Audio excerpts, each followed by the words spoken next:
Ngaran numidawairam phongkhiba pandam pause dagi maruoiba pau khara khangasaraga miyamda khudo tamjike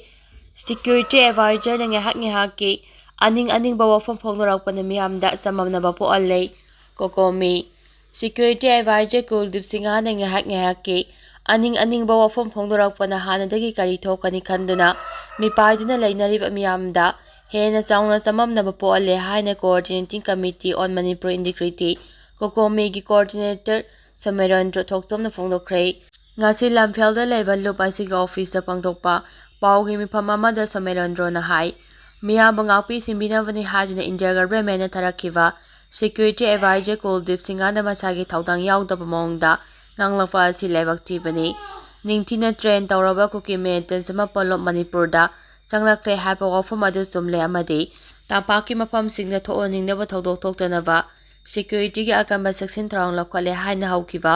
numit kharani ki mamangda mahakna media da phongdokhraba matung ngarangna amuk ki maintain sing changlakibagi khudam changdam phangde haina phongdorakpa sina thoklebi irang asida makoyang ngolautunabagi thaujil satharabra haibagi singnaba miyamna poallei nongmana ama hai nongmana ama muhaiduna lariba security advisor ase mathau masak khangdaba security advisor ni haina lawbaga loinana miyamna mahakpu sindokpa pamlei mahakna makha tan hai ngangning ba security advisor Kuldip ki mathakta state government na su akanba miyeng sangpham thui mahak sindokpada state lengangna chapchawa thodang lawgadabani micham miyamgi mathakta drone bombing amadi misan fawba yawna attack chathaduna misimina thokloba fawbada DGP amadi security advisor na action amata lawduna leiriba si karamba aroma agenda leibano haiki ilonina Manipur gi mafam kharadagi afaspa lawthoktuna leiriba sida India government na nanghongna na afaspa amuk thamjilak patarabadi Manipur gi miyam India gi citizen ama oina lawdabani hana kokomi na lawgani lonina miyam gi achawi haulakani habasi India lengangna khangjima phai haiki makha tarakpa pauda drone bombing chatharakpa international humanitarian law khongawnabani MIYC Kukimetan singna drone bombing chathaduna meitei khunja singda landa chathaduna misimina thoanba yumkai mahiroisang amadi daramaga mari leinaba mafamsingda attack chatharakpa haibase international humanitarian law khongawnaba maru oina Geneva Convention 1998 bu khongawnabani haina Manipur International Youth Center MIYC na phongdorakli MIYC na thatorapa chero amada tha asigi amada kukimetan singna drone bombing chathaduna meitei micham miyamda attack chatharakkiba se yamna pangdaba thawong amani Geneva Convention asina khutlai paidaba micham miyamda attack chathabada athingba thambaga lonina kukimetan singna September amada meitei khunja singda landa chathakiba aduda ambulance bu aramba mongda sijinakiba aduma mari suba Geneva Convention 1948 gi Common Article 3 violate tawani amaramda drone bombing chatharakraba matung armed forces na decisive oiba action lawbagi mahut IIT gi expert kauduna drone bombing gi mawng matau thijil hanaba honakhiba du yamna lebak thibani matang asida hangba yaba wahangde karigumba China na New Delhi da nuclear bomb thadaraklabadi Madhuba Baba Atomic Research Center BARC ki scientist sing kauduna analysis tawhangadoribra haibasini kukimetan singna meite micham miyamgi mathakta drone bombing chatharaklaba fawbada karigidamak Indian Armed Force na kukimetan singi mathakta chapchabe action karigi lawdribano asigumba security force ki mathau tawdaba thawung asina lamdam asigi miyamgi punsi amadi lanthum ngakpi semigani haibigi thajaba lamdam asigi miyamna lerektabani India government na kukimetan singi makhutagi micham miyam ngak semagi thabak fail oire kuki singi aramba warida maiteinaga yauna lamdam sigi yellow proof singbu laiba asigi citizen amani haiba khangsinnadana leibagum tawri kumja 1994 matau karamna Manipurna India gi fibanungda chanki haiba maramsing na thaiduna thamba yaroi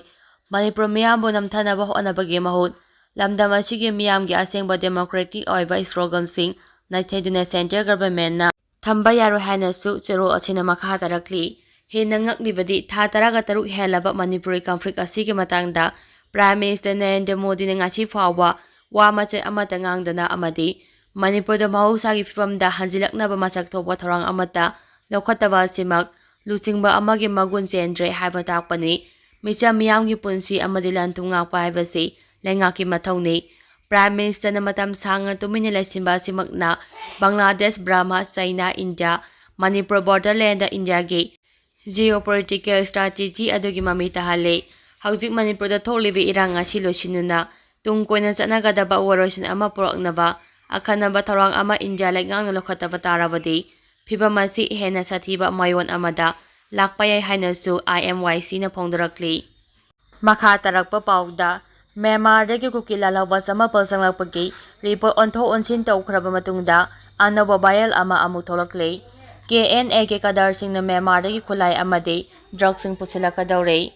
Myanmar dagi train tawraba kuki khulai faiba lalhauba sama palsanglakpagi report ontho onsin tawkhraba matungda KNA ke kadar singna Myanmar dagi khulai amadi drugs sing pusilakadawre. Haina SP tingnaw polna Assam Rifles da thaba aronba message ama social media da viral oirakre.